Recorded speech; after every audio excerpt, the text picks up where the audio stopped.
Hello, everybody. My name is Gladys, and I'm an addict. I am an addict.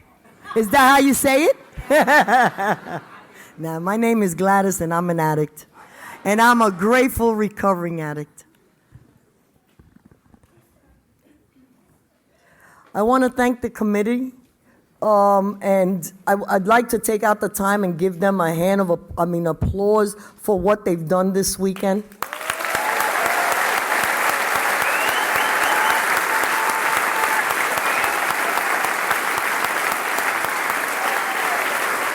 Their wonderful service.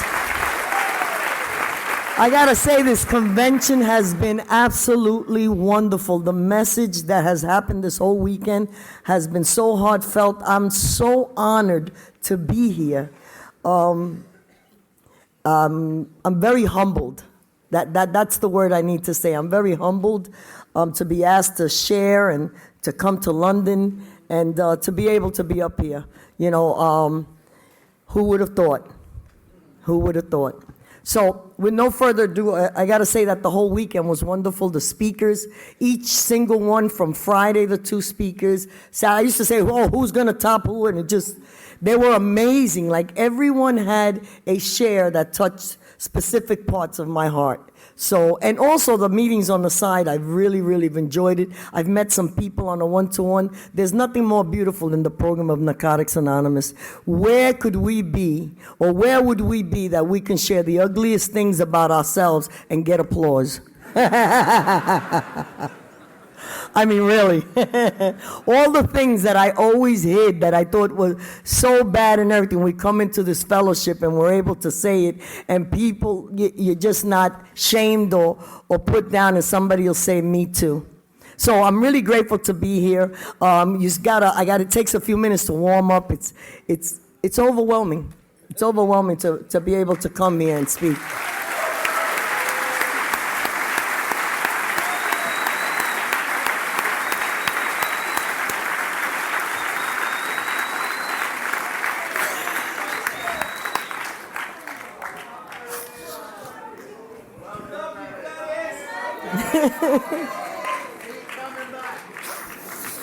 Well, let me tell you my story. Puerto Rican. I don't know if you know what that is.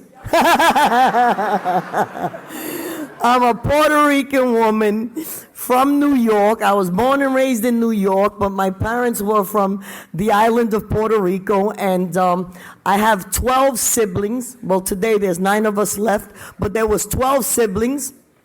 So it was altogether 13 children. My father was alcoholic. My mother was a gambling addict. My stepfather was alcoholic. So I was already born into a house that was addiction.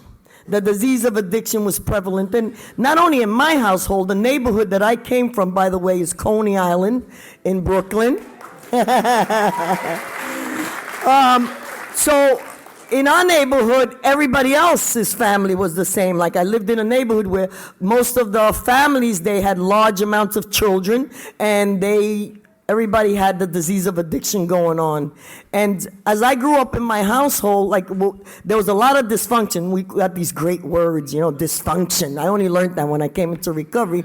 But let me tell you, when I was growing up in that house, so there was a lot of dysfunction, but to me, we had it going on. In our, upbringing in my neighborhood, I had 8 brothers, and I have 4 sisters, but my brothers were 4 older, 4 younger, but they ran the show. They were thieves, they were jailbirds, they were drug addicts, but we had money, we had everything, and we were respected. They dealt drugs. So in my community, me growing up, I was Ange's little sister, dressed up, like we had the clothes. My mother was a gambling addict, so there was tons of money at first. She was always winning. You know how that goes, a lot of money. So it looked like we had it going on in the neighborhood. We represented, we dealt drugs. People used to be of service to my brother because he was a drug dealer. So they would clean our house and we would look good. And these are the things that I thought were wonderful. I used to say, when I used to share about my mother, this is the things I came in and I was proud of. My mother had 13 children and she never left us. And we never had an ACS case. That's what I was proud of. Because, you know what I mean? And a lot of other families, ACS used to come and take their kids. And I used to say, my mother would never leave us. The other thing I was proud of was that, exactly, that my brothers, our Christmases, I remember a couple of Christmases, my brothers would go. One day my brother walked in with a Christmas tree and a bag of presents that were under that Christmas tree, and he planted it in our living room and pulled out the toys, and that was our Christmas. We were thrilled. There was always stealing and taking things, and this was normal to us. And they were all on drugs, and that was normal to us. So I grew up with this thinking that it was great, and at the age of 13, one day I just drank some what we call blackberry brandy, alcohol. I had some brandy and I got drunk, and I thought that was wonderful. Like this warm feeling, it took away any fear that I had about anything. It made me feel, great. So every opportunity I got after that, at 13 years old, I used to seek out to drink alcohol. We used to drink beer, at 14. I'm a late bloomer. From where I come from, people start using like at 12 and 11. My drug of choice ended up being heroin. That was my drug of choice, but I ended up doing everything. But at 15, I smoked cigarettes, I smoked pot, marijuana, weed, and then I snort some heroin and I fell in love. You know what I mean? And my family was in dysfunction. My mother took us away from my brothers, moved to Alphabet City in New York City. I don't know if you've ever heard about that. That place is like full. It's a drug infested, even more so than Coney Island. So she moved us from bad to worse, and now there's no brothers to watch over us. And when I get there, that's when I ended up using heroin. And I started by snorting at 15. At 16, I was skin popping it, and by 17 years old, I was intravenous user. I was shooting dope. That's what we called it. And in New York, dope is, like they said yesterday, is heroin. So, like today, I just can't even imagine, at 17 years old, I was already addicted to heroin, and I had no clue. So my drug addiction, the active drug addiction lasted 18 years. 18 years of active drug addiction. And what happened to me in that, I slept in abandoned buildings when I had an apartment. And the only reason I kept an apartment was because we had what we call public assistance, and they paid the rent directly to the apartment, because if they didn't pay the rent, I would have never kept an apartment. So I lived in what we call the projects, and over here you call them estates. Or city estates, something like that. I lived in the projects. And the welfare paid the rent directly. I used to get food stamps, and I would sell them for my drugs. You know what I mean? I would be in the Lower East Side, and I would sleep in abandoned buildings, like I said, when I had an apartment, because that's where my drugs were. That's where I was copying and using. I remember at 17 years old, one of the things was that there was a time, I started using in 1969, my heroin use. So we're in early 70, go-go boots, white go-go boots, and hot pants. And look at me now, am I not gorgeous?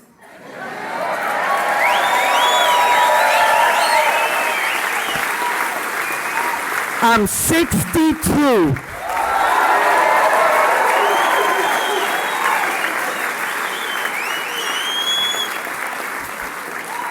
But I was hot then.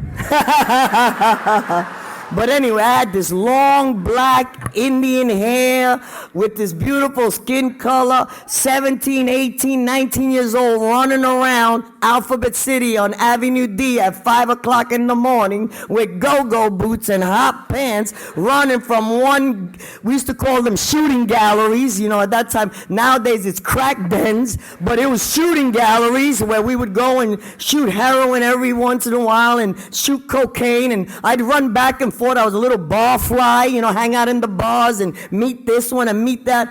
And I used to walk those streets at nights, and I think about today, and God graced me, I never got I could have been killed or raped or murdered or, like what is a 17-year-old running around like that? And those are the things. I used to take Valiums and Xanax and Plastidils and Tuinals and Secanols, and them Elevils are disgusting, Elevil. Like these are all the things that I used to get knocked out and don't even remember where I was, what I was doing. I'd wake up in the weirdest places, done the most horrible, and didn't even remember what I'd done or what was done to me.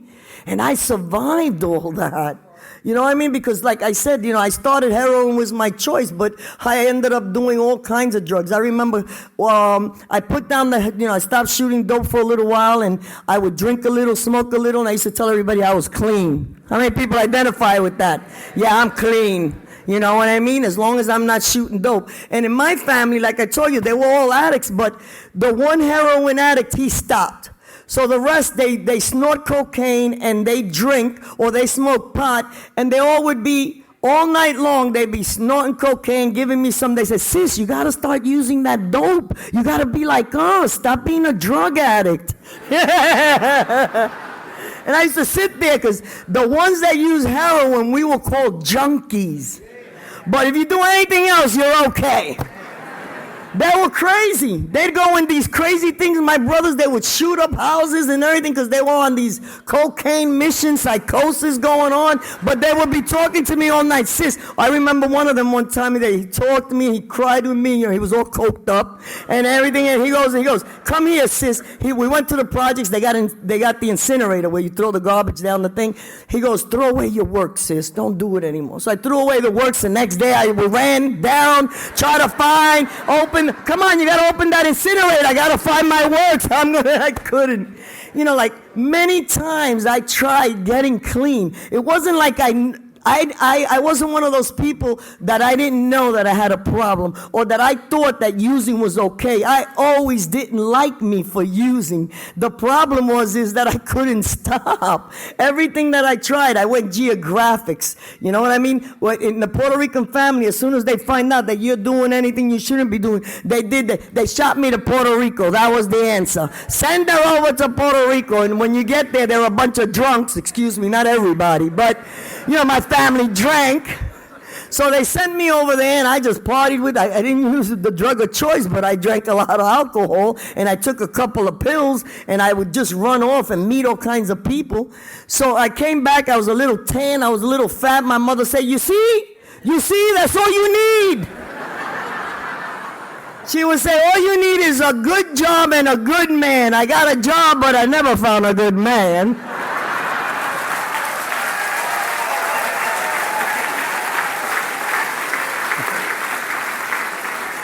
And how many of us know that that's not the answer anyway? Because even that good job, so-called good job, I was a medical assistant. When the doctor went off one time, they sent him a prescription for Valiums. It was this like 100 of them in there. I signed for them. I was his assistant. I'm supposed to give it to the doctor. I took that stuff and stashed it. I went on a mission. I went and I found this guy that I was dating. He's younger than me, and I gave him a bunch of pills. He never took pills. And so and he was with his friend, and I went and gave them all Valiums. They never used. They were out of it. They pulled out guns, started shooting. We all got arrested. I ended up ODing because I took the rest of them in the precinct because I don't want to face what I'm going to go through. Like those are the crazy things that, a lot of things. I did a lot of suffering. I would sleep with people that I had no business sleep. I did a lot of ugly things that no young woman or any woman should do. I would keep it on the low. I didn't go and stand on the where you call. I don't prostitute. I used to think I don't, but I slept with so many, and I used to, because that's not me today. But the reason I'm holding back a little is because I got a young man, a son in recovery. He's 6 years clean.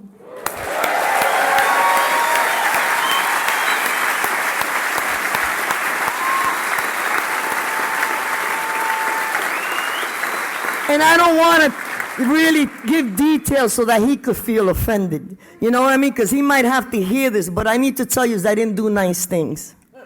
My addiction dictated what I did, how I did it, and everything. So I spent, not 18, I spent 15 years of active drug addiction, switching drugs, geographics, in and out of detoxes. At that time, I knew nothing about rehabs. I didn't know about meetings. I would go detox outpatient, and I would always use again. You know what I mean? And what happened was that, and I need to tell you part of my story, which is a major, major part, was that when I would go into these detoxes, I would go in and put down the drug, and immediately I needed to be with somebody. See, like my addiction wasn't only the drugs. My addiction is that I needed to be with someone. I always had to be with a man. And, and there was times in my story where I also went with others. I went with women too. Like my drug dictated whatever I did. But when I got clean or put down the drugs, I always needed to be with someone. So all you got to be is cute and you're in. That was my requisite, a cute man. And the more rugged you are, and the more mean and no good, the more you're in. I didn't know that, but you know what I mean? Come, beat me 23 hours, but 1 hour, tell me you love me, you're in. And because I thought that I was one of those women that was a one-woman man, because when I did an inventory, I found out different. I thought I was a faithful woman. So if I ever went with you and once I slept with you, I must keep and stay in the relationship with you. So no matter if me and you don't match, I'm going to try to make it work. How many people identify? I would stay in a relationship that from the beginning I had no business being in, and I'd stretch it out and try to make everything. You love me and I love you, meanwhile I know nothing about love. Didn't know that though. And spend a lot of time hurting people and being hurt. No business because I didn't know. So anyway, I would go to these detoxes. I put down the drug, and I remember being in one of them, and the guy, that's the man for me. I found him there. And I went, and I went to the nurse's station. I said, can I have some thread? Because I got to sew a button on his shirt.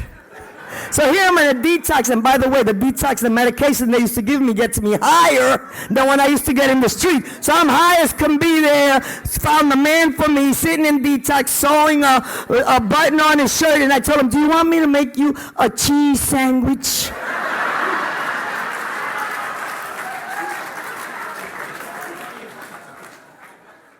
So I'm in this detox, and where they used to always have these snacks for us to do and everything, and they put cheese out and bread and peanut butter and all that. So I'd go and make my man in the detox.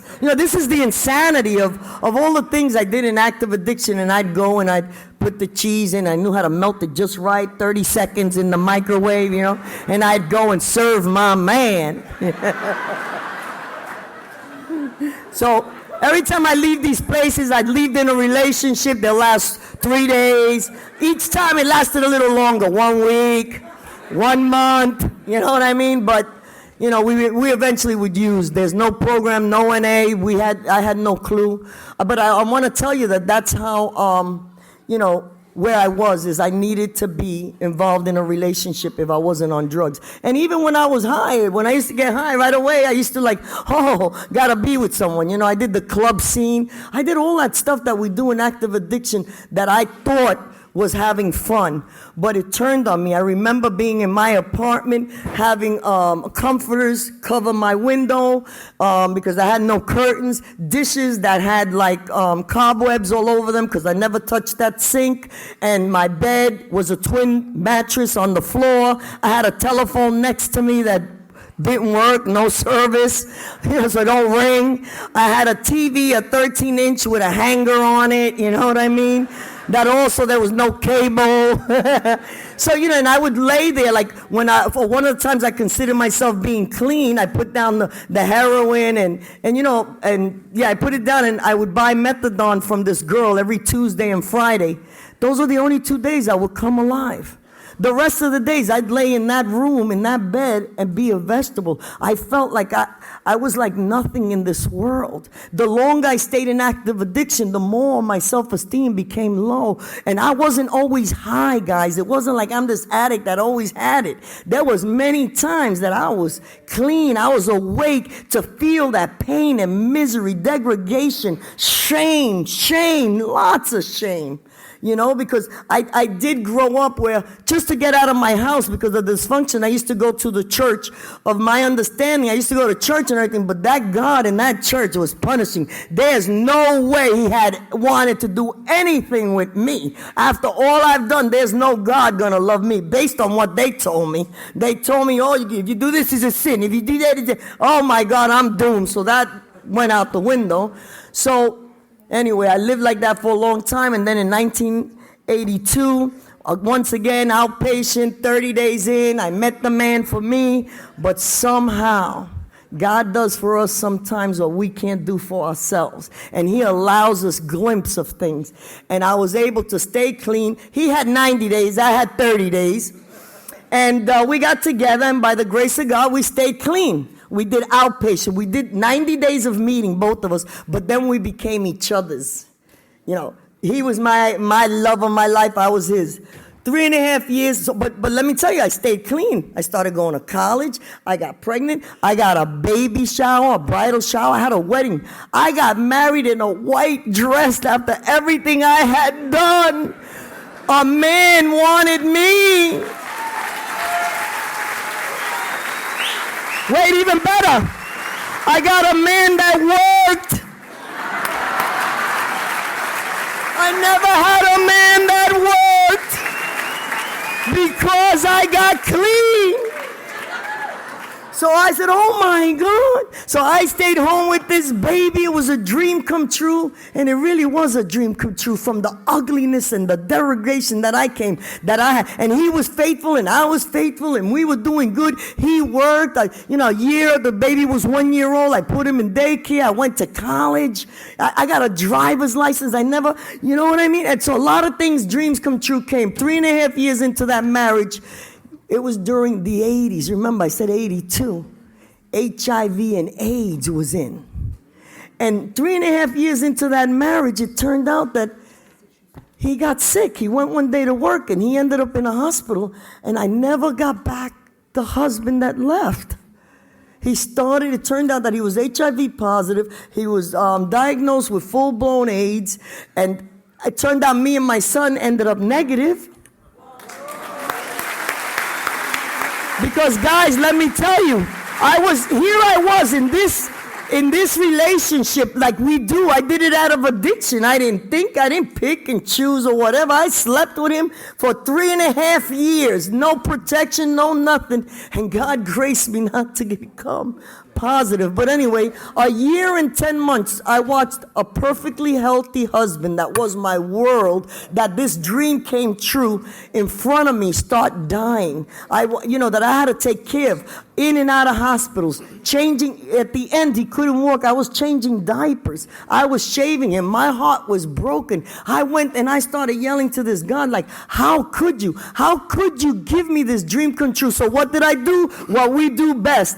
I picked up, but I didn't go back to heroin. I picked up prescription drugs.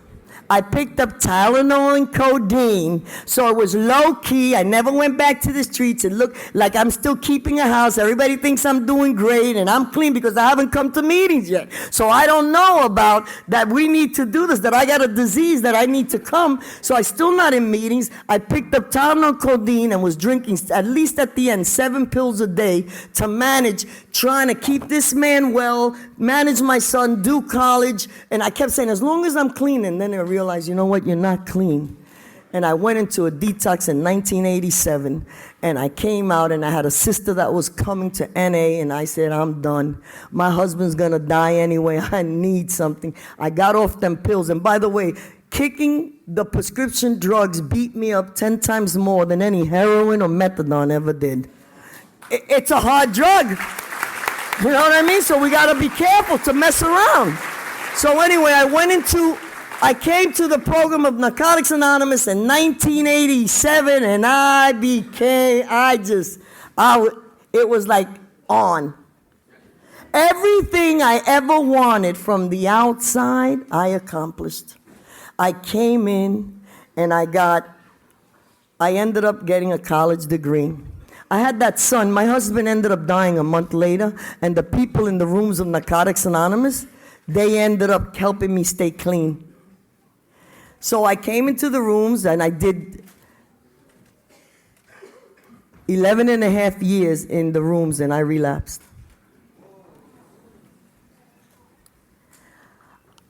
When I came of Narcotics Anonymous, what I did was switch addictions. And I really need you to hear me. I switched addictions. And what I did is I put down the drugs, but I've never, ever had all those outside things. And I was so happy to be clean and to become a productive member of society, to get a job, to be raising this son. My son, I was raising him. I put him in Catholic school because I would get Social Security from the death benefits of his father. So I made that be like to put my son in Catholic school, and he's never going to be like me. He's not going to grow up like I did. You know what? I'm going to be there for him. And he was an NA baby. He used to come to meetings with me. So I spent 11 and a half years in this fellowship, and all I did was switch addictions. First it was the money, the men, the property, prestige. I ended up buying a house. A Puerto Rican chick from the project. I slept with 9 brothers and sisters in a bed. Here I was in recovery, and 7 years clean.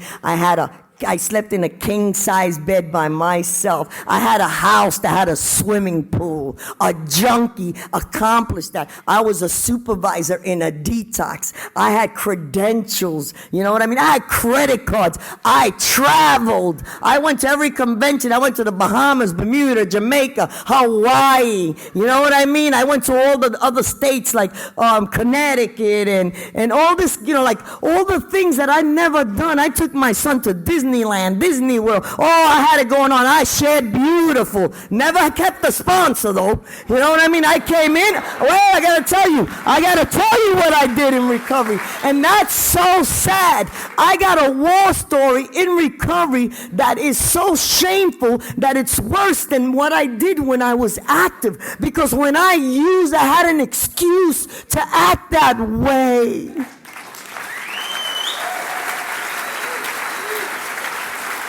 I was in the program of Narcotics Anonymous, just being clean and not changing, and all I did was all my defects of character and everything you can think of, I did because I didn't keep a sponsor that did 12-step work. I didn't keep commitments. I only took commitments where I'm the chairperson, the secretary. I don't do hospitality. Don't you know who I am? And I'd like to come in 5 minutes before the meeting and do the chair. God forbid I come early and help serve. I'd come in because you know who I am, Gladys. You know what I mean? Listen, I always knew, I've always been a person that can articulate my feelings and things. So I used to share whatever was on. They used to think I'm so great. No change. Just spew garbage. I sponsored people and told them what to do and never worked a step. I spoke in a New York convention on the 5th and 6th step, never did it with a sponsor, and they asked me, so a lot of us know what we're talking about here. You don't have to do, we can share, if you sound good, you're in.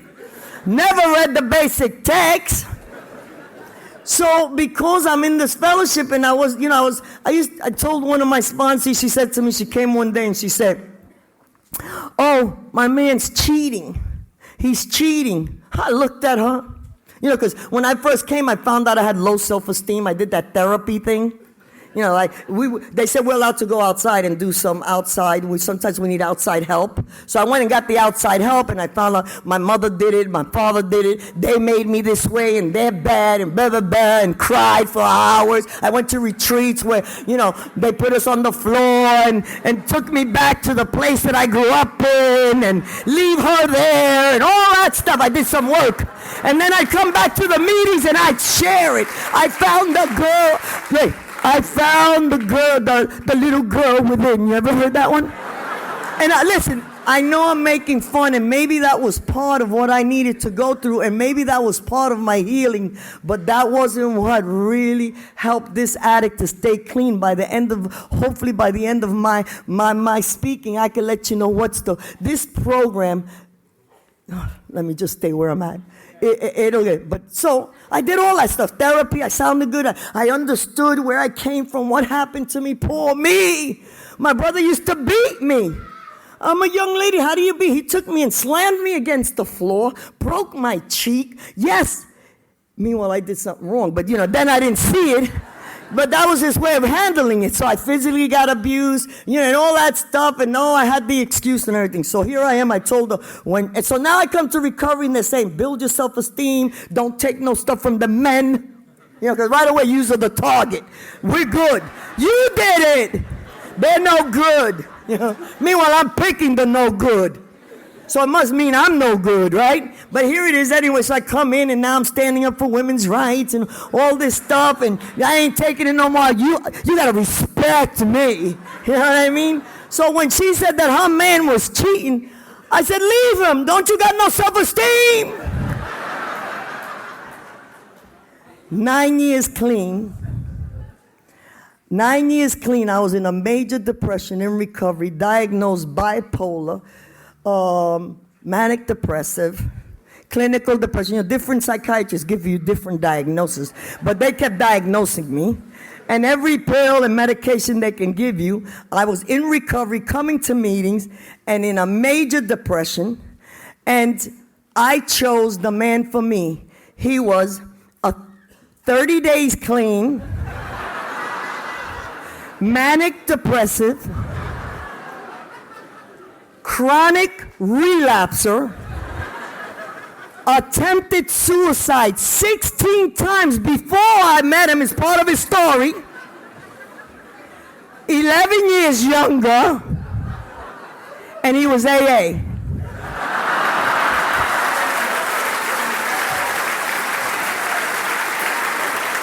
And that was the man for me. So you see the contradiction. This is being in this beautiful program and not working the program. Like I had no clue that I was in the most precious.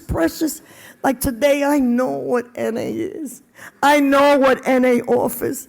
I'm living a proof of this program, but I want to tell you what I was like to show you so that you can know that you don't have to be here and suffer. Just like me, because I didn't know. I just went on. I was so grateful to be clean. Come on, bring it. A credential, a license, a car, a house, a man. And if that one don't work, I had the next one lined up because, I could do that. I remember one of them, I was with him for 7 years. That's a long time. I was with him for 7 years, but one time I broke up with him for a week because I was messing with somebody in my job. And then I messed with the guy at the end. I didn't like him. I went back with him. And my justification was I didn't play him dirty. I wasn't with him for that week. That's ridiculous. If he would have did that to me, I would have been crushed. Everything that I didn't like for people to do to me, I was doing. I gossip, I criticize, I judge. Relapses used to get me pissed off. Oh, they hog up to me again. What is wrong with them? This is me, 7 years, 9 years clean. Come on, tell the truth. I sit there, I say, can't they get it together? I stayed here 7 years and I'm doing it. Why can't they do it? Really? And that's what I'd be at meetings like. Judging, criticize, gossip, no sponsor, no commitment, no home group, But I was lovely. I had money. I had the car. I knew which meetings. I knew how to sit in the front and put my hand where to share. I would always share.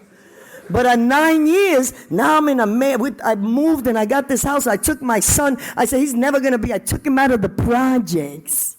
and brought him into Staten Island, which is the suburbs in New York. And I bought a home, something that where I come from is not seen. It was supposed to be beautiful, but what happened was that I was doing the outside stuff to represent me. It wasn't that those stuff is a gift to me, and who I am is what's important. I didn't have that. I didn't have no spirit. I didn't work no spiritual part of this program. I was just abstinence. I was not recovering, and I suffered in NA. Not only did I suffer, I caused so much havoc within here. Every relationship I got in, I really harmed those people. Like that young man, do you know, because I had more and he came and out, so he didn't work. He didn't have to work.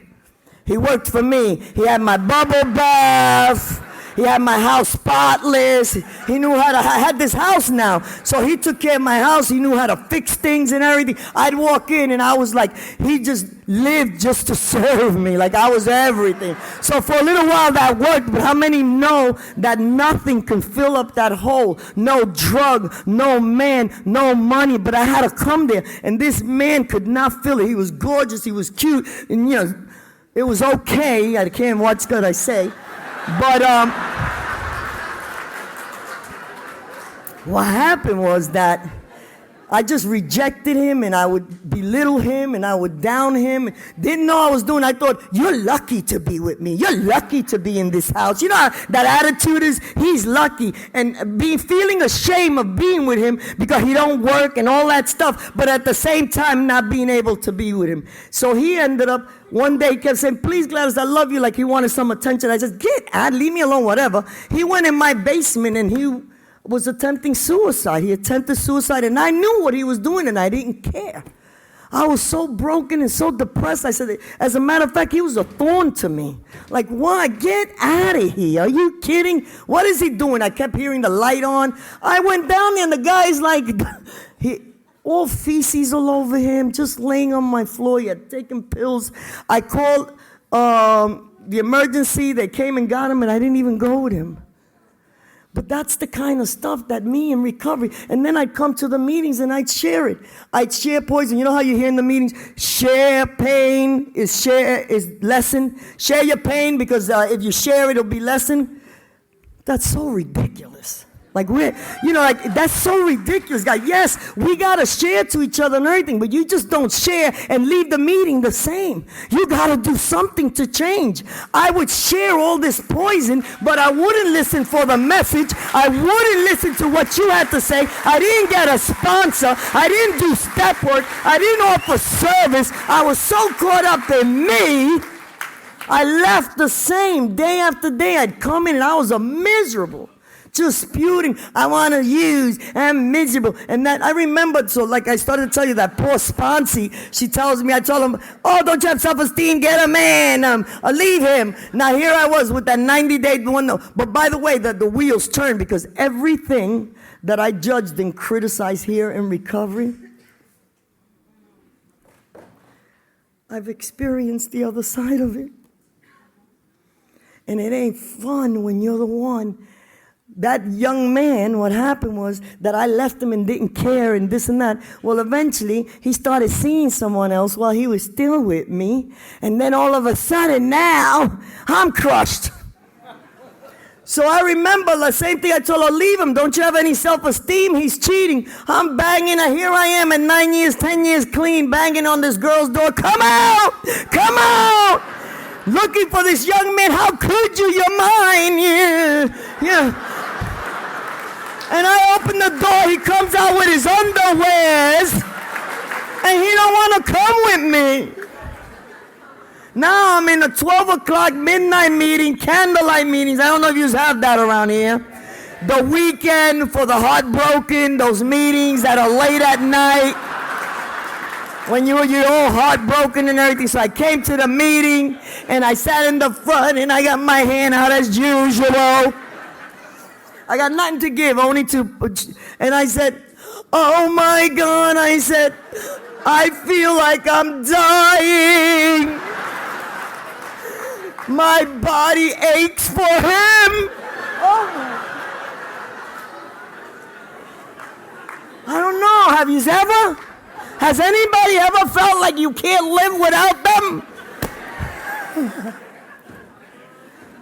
And of course, right after that, I relapsed. You know, and by the way, I relapsed with him.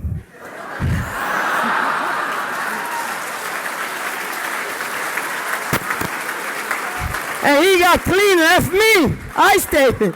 So listen, I relapsed, but this is what I want to tell you. I relapsed at 11 and a half years clean. I picked up and I never left the meetings. You know how you hear people say, well, it was because I left the meetings, it was this and that. I said, I was in so much pain. I said, let me backtrack. When I first got diagnosed with the depression and recovery, I kept saying, as long as I don't use, no matter what. How many of us hear that? No matter what, I'm from the no matter what club. Yeah, well, stay in the no matter what club. Don't work no steps. Don't change. You're going to use. Come on, we got to be careful with the messages. Like, there's a lot of things that are said around here that are not good. No matter what, you just can't stay clean, and that's it, and not recover. Let me just tell you what I did. This is my experience. So for 3 years, from 7 years to 11 years, I didn't use no matter what. I was white-knuckling it, because I'm in this beautiful program, and yet I'm not hearing what it says always at the beginning. It's such a simple program, and I don't know where I was. You know what? I was in relapse mode. I was like using clean. I didn't treat none of the addictive behavior. You know, all I did was change seats. You know, and it comes a time when everything stops working. No human being, no thing can fill that void that we come in. It's a spiritual malady that we have. And the only thing that can treat that spiritual malady has to be spiritual, you know, in nature. And we have that here. And I still hadn't found that. So everything stopped working. And then that young man, my son, used to be an honor student. He was in Catholic school. Every year, every semester, dean's list, you know, honor student awards. And in 8th grade, that stopped. When I went into that depression, that kid changed. And I was being called up to the schools. And so even, like, that was part of my addiction. I was a proud mother. I could tell everybody how great I am because my son is so good. When he started acting out and wasn't good no more, that went. So, you know, all the things I used to make me feel important didn't work no more. And I was in this program and I didn't know no God. I didn't know no higher power. And it just did what is so normal for me to do, is I used. And I went back out. I thought I'd go out for one day. The pain was unbearable. I said, I'll come back. I am not one of those, I don't care. I'll come back tomorrow. The truth is I picked up. I never left the meetings, and I couldn't stop using for 3.5 years. You know what it feels like to sit in the Narcotics Anonymous meeting, and you know that you had a glimpse of what it was like to live clean, and you can't get clean? It's devastating. I was miserable, hurt. And yeah, I put 30 days here. I did 6 months here. I did a bogus year one time. I spoke and everything. Meanwhile, I was taking pills. I'm telling you, I've done everything I criticize. I used it and tell them my real clean time, you know, stuff like that shared.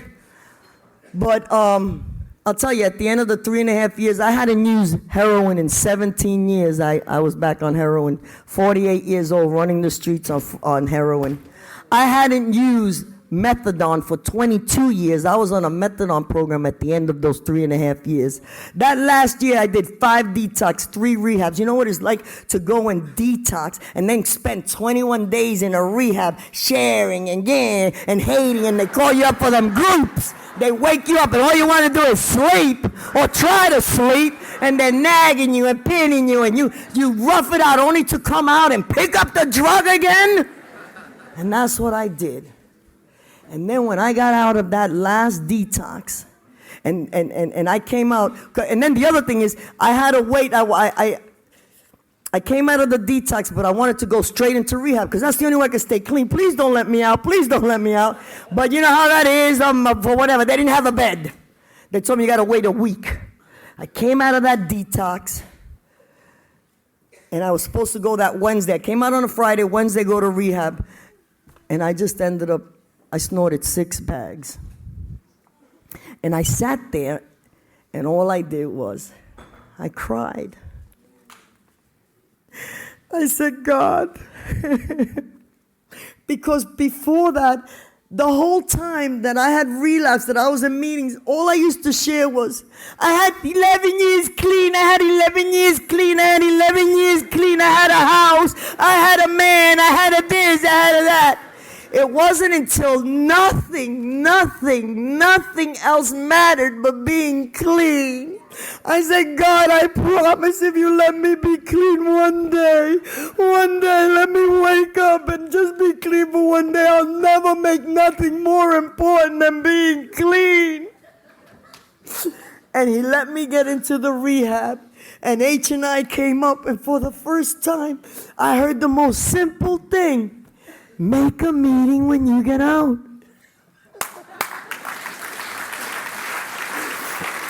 Stay away from people, places, and things. Every time I left the detox or rehab, I kept going back to my brother's where he deals drugs. So his guys come and pick it up from him, and I meet them in the hallway, and I would cop. And meanwhile, I got 2 sisters that were in recovery. One had like 12 years, and one had like 13 years. And meanwhile, I'm not going to them. And when I would come out, I wouldn't go to a meeting. And I heard H&I remind me of the basics because I finally was done. I realized all I want to do is be clean. I'm never going to take my clean time for granted. And I've been back now 14 years and 8 months.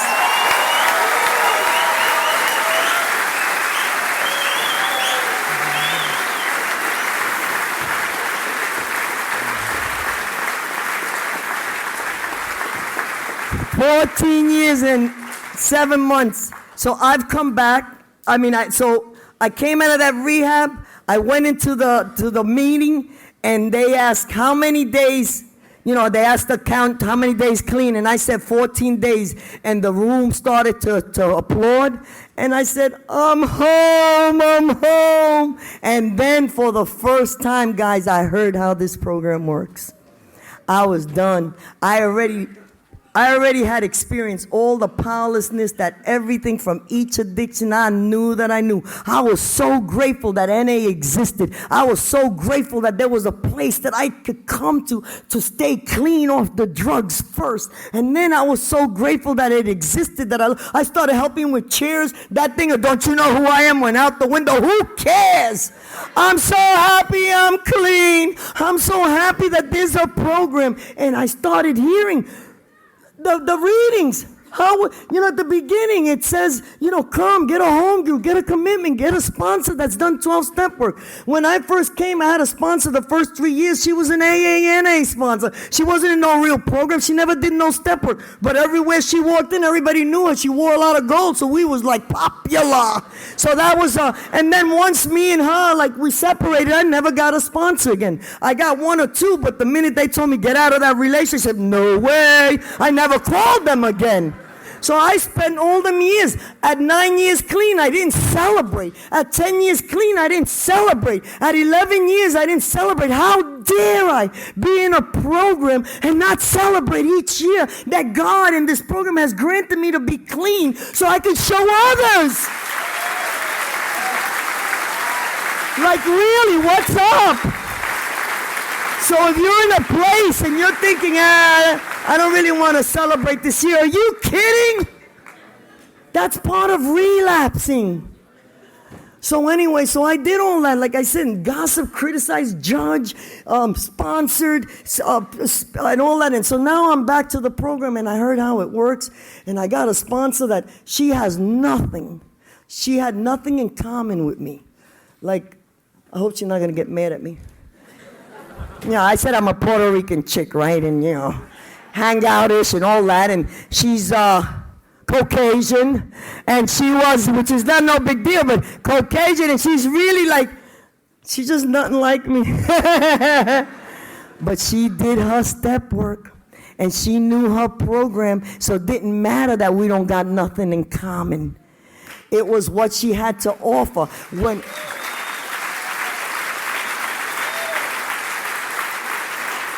the process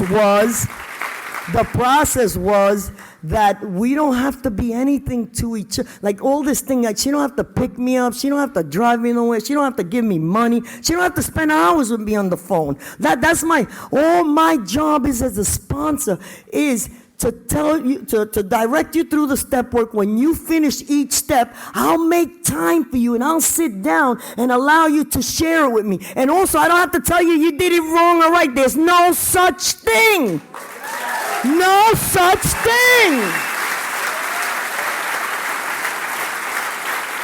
Your step work is personal to you. Whatever you write is yours. Now, if you're completely off the wall, I might throw in something like, well, maybe you could consider this and stuff like that. But no, I'm not there to tell you how and which way and that you should have and you didn't do it right. No. Let me tell you, that process is a healing process. Well, let me just tell you. So I came back. I just finished an 8-step for the 4th time.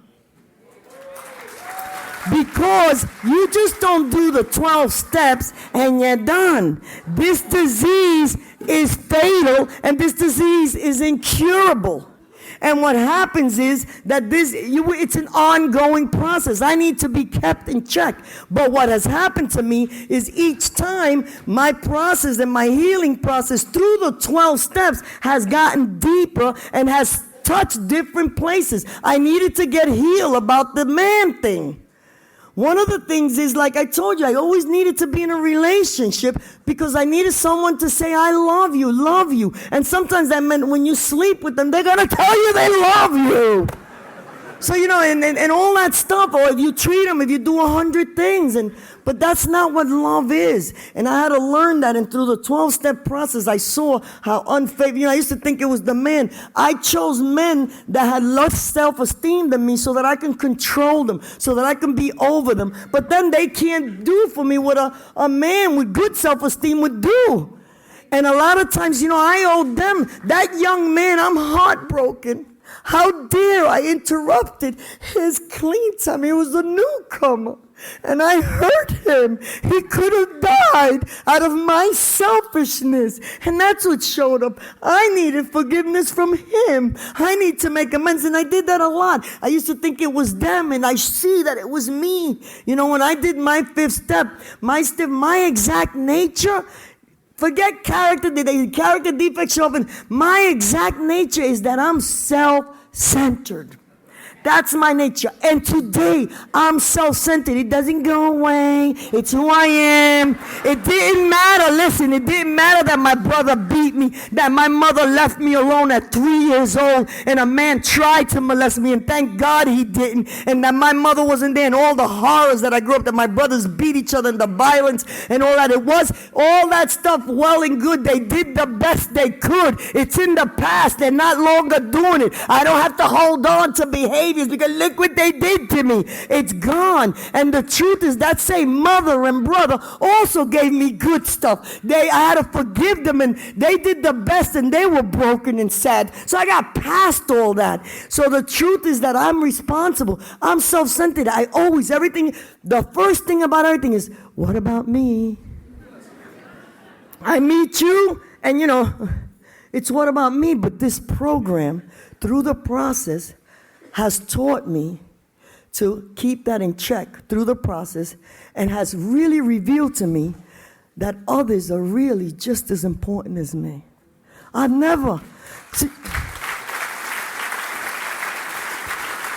came here to stop using drugs, especially the second time. Stop using drugs, and what has happened to me in this 12-step process and in this program, including the fellowship, including the meetings, including the sponsor, but the 12 steps is the part that changes you. If you're here and you're not doing it, you're not going to change. That's why I came and I didn't change. It says it in our literature. It says it in our literature that we must change in order to stay here. And I have experience with that. Or you could stay here and be miserable, pretending to be, got it going on, like I did. But be miserable, and eventually it's going to show up that you are miserable. And people will shy away from you. So I came in and I started this process. I got the sponsor with the 12-step work. You know, I stayed with her for 9 years through this process. She made a world of difference to me. And then, you know, how to move on. We became kind of friends. But I started to say about the men part, the healing part, is that in all that and looking and everything and how I need it is, I never could be without being in a relationship. Guys, I've been out of a relationship by choice, and not because the men are no good. You guys are just as decent and wonderful and beautiful as any of us women.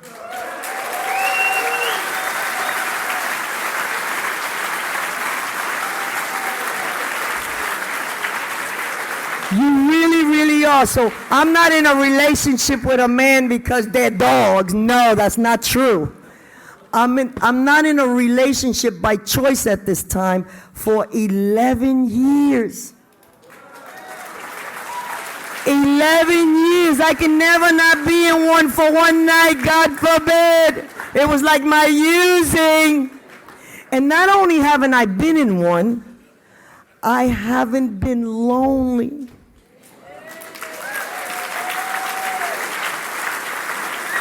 Do I feel alone at times? Absolutely. I feel alone. Sometimes I feel all these people are full of it, blah, blah, blah, blah, blah, blah, you know, because they're not walking with me, and I think I'm all of that, and God puts me in check, or people, my sponsor people put me in check, because, you know, I got a lot of defects of character, but because I practice the program, they get put in check.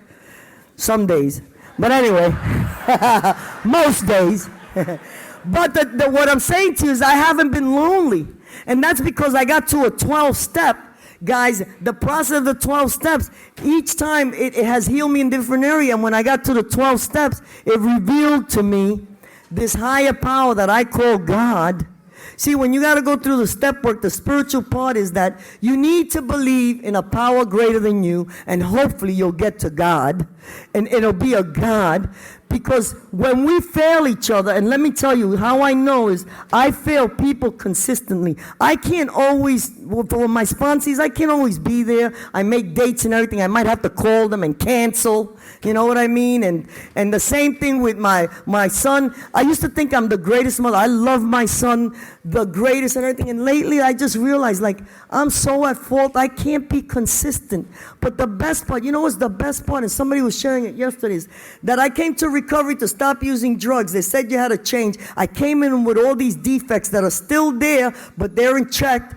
And that I found out for the first time, I don't got to hide who I am. I don't have to hide. I know I'm self-righteous, critical, judgmental. You know, those are all my character, that controlling, you know, all of that and everything. But then I got this God that he shows up through you guys. It's not me and God against the world. You know what I mean?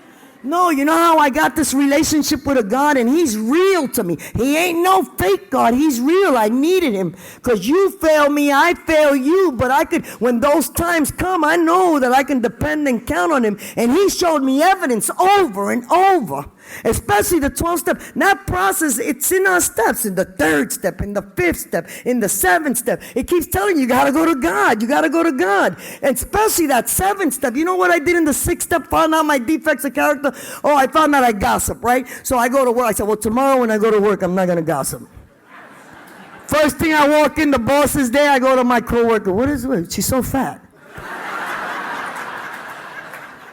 The more and then I realize I gossip. So now I'm feeling bad. The worse I feel bad, the more I gossip. You know, it's like this hamster with a real. You know how many times I go to fix my own character defects and just only to fail? In the 7th step, I just say, God, please, I'm so tired. I'm so tired. Because when you know what you're doing wrong and you're clean and you want to change, it hurts. It hurts to be that way.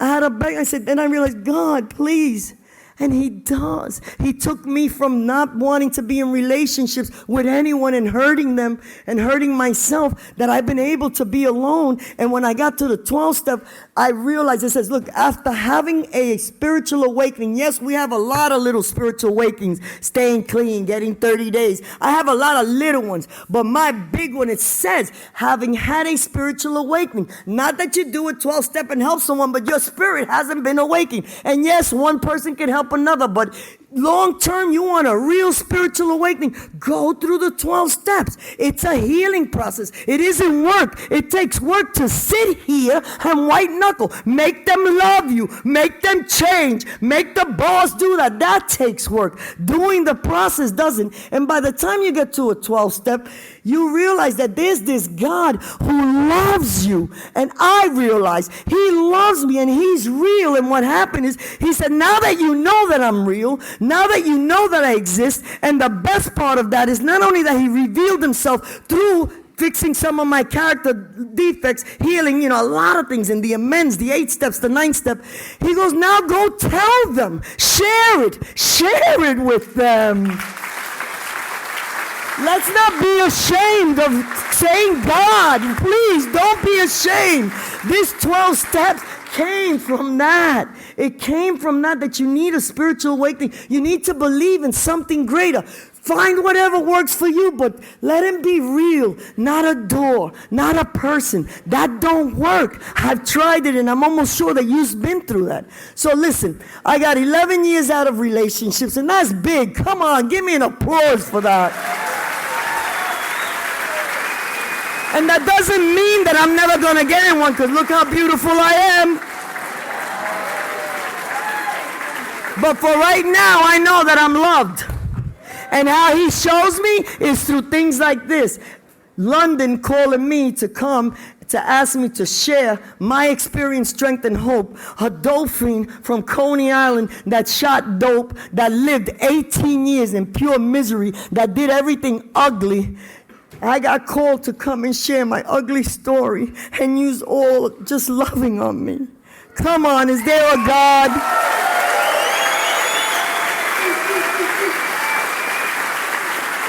Come on.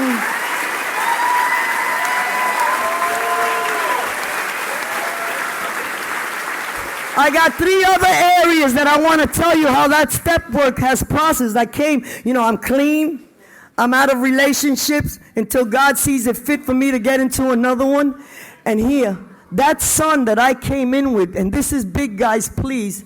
I came in and I thought because I was clean, that he wasn't going to be like me. But since I didn't change, I passed down a lot of the character defects that we think because we're just clean. And I passed that down to him without knowing. Instant gratification. I overcompensated. I didn't discipline. I gave him everything because you're not going to suffer, because you're not this. And he was living life.